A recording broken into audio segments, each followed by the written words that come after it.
Hello, my name is Charlie Davenport, and today in this program I will be showing you how to color the Lord's Supper with the EcoFlow leather dye. Some of the techniques that I will be discussing can be found in the book Coloring with EcoFlow by Tony and Kay Lair. Some of the supplies that I will be using along with the EcoFlow dyes are the plastic palette for mixing, some good quality brushes, and what I have here is an image of Michelangelo's Last Supper that I'll be using as a color guide. I'm going to start right here with a piece. This is going to be a piece of bread, and this is going to be an orange fruit. And what I've gone here is some tan canyon dye that's been watered down for what's called a wash. And here I have the same canyon wash with a little bit of evening blue added to it for the shading.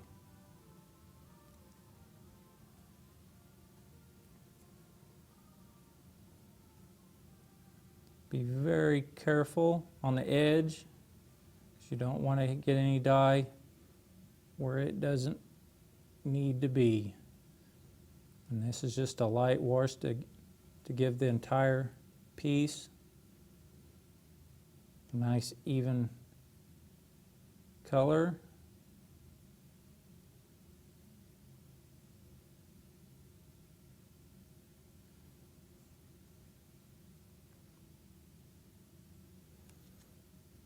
Once the entire area that you're working on has one coat of the dye, then we're going to come in with the same wash back down where we want the shading, and this will help blend it with it being right next to each other. It'll blend and dry a little lighter. The light source that we're working on basically come from the upper left-hand side of the piece, so all of our shading will be on the lower right. And we'll work on that. I'll explain more about that as we go along. Now I'll add some of the shadow wash to it, and as you can tell, it's starting to build up some form. And it's not looking like a flat piece of leather.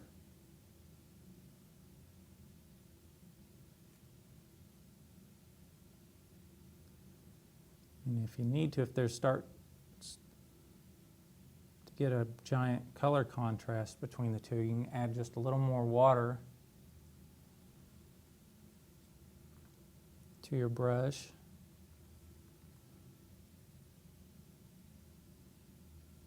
And blend the colors just a little better. And that's really all there is to that part of it. Now that we have this piece of bread finished, you can do all the remaining pieces of bread on the tabletop in the same fashion. Now that we're going to start doing the piece of fruit next to it, and I'm going to do this in an orange color.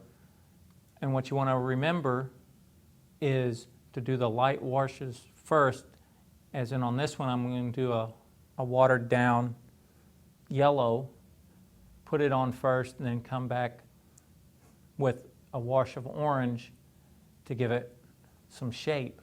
And this way you can do this to the other fruit on the table also. And an important safety note is you can see I have a piece of paper underneath my palette. This is to help prevent any dye from splattering on to the leather piece of leather. You want to do this to any area that you're not working on to help minimize accidents.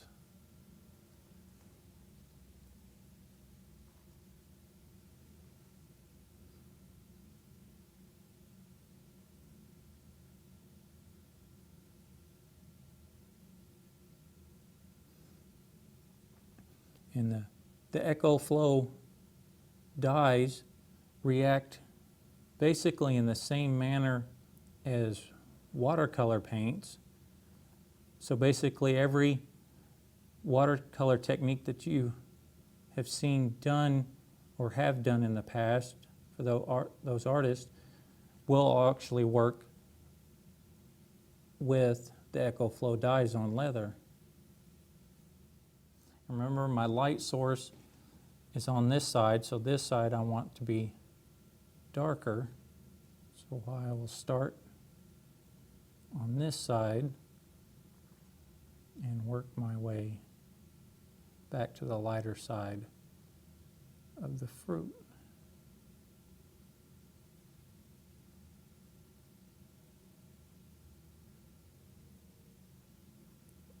And with dyes on leather, since leather is a porous material, it will be darker while it's still damp, and it will lighten up as you go along. And if you start out light and go darker, it will help round off your subjects as you're painting.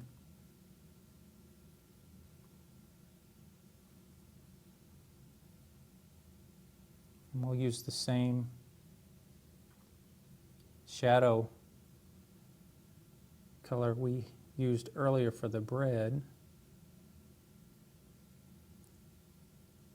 And one of my little tips is I'll use a blue or another color, a darker color, as my shadow. I never use black when I'm dyeing or painting a picture.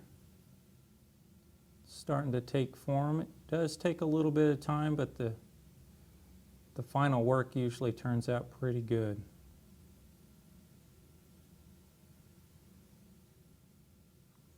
What I'm doing right now is the light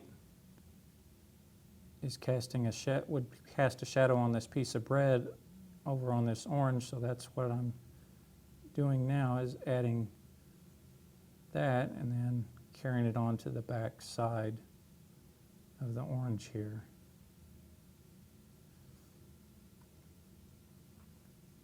You can always set up in your house something similar, scene similar to that, and placing a light on this side, and that way it would cast a shadow and you can get a better view in case you just not too sure where the light would be.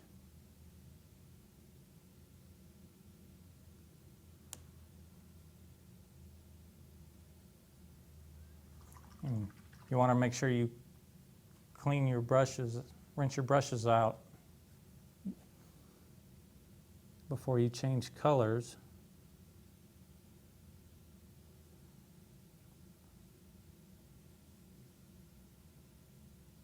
And if you can, you really want to have a brush for each color,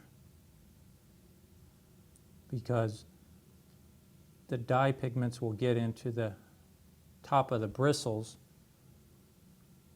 and they'll stay there, and sometimes you'll end up having colors show up that you don't remember being in that brush.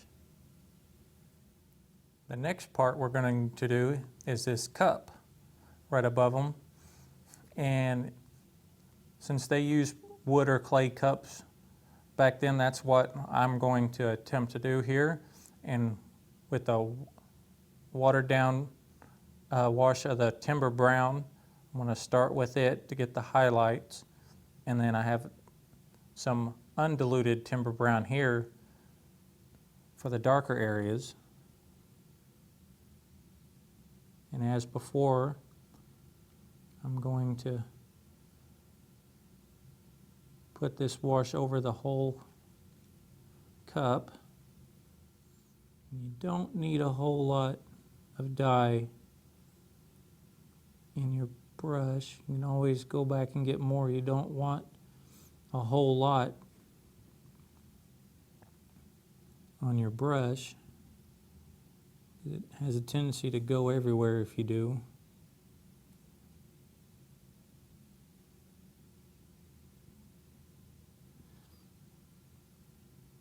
And again, the light will be coming from this side, so we want this side to be darker.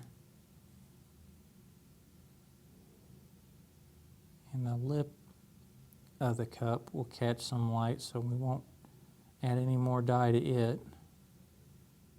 And the base of the cup will catch some more shadow, so we'll add a little more brown to it.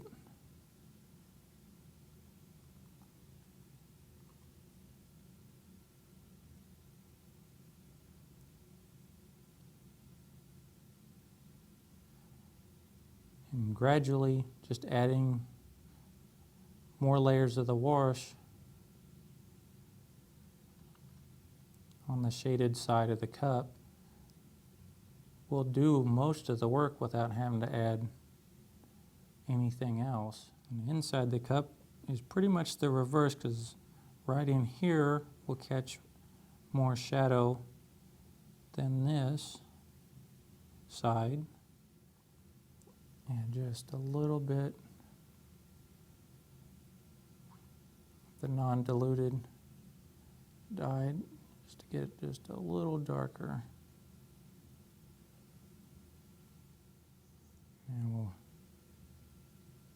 get some of the shadow mixture we had on the other two, used on the other two, the red and the orange. I'll add just a little bit of that on the side and the bottom and inside the cup. And using this technique here, you should be able to do all the other cups on the table. And here I've painted this cup to look like this cup.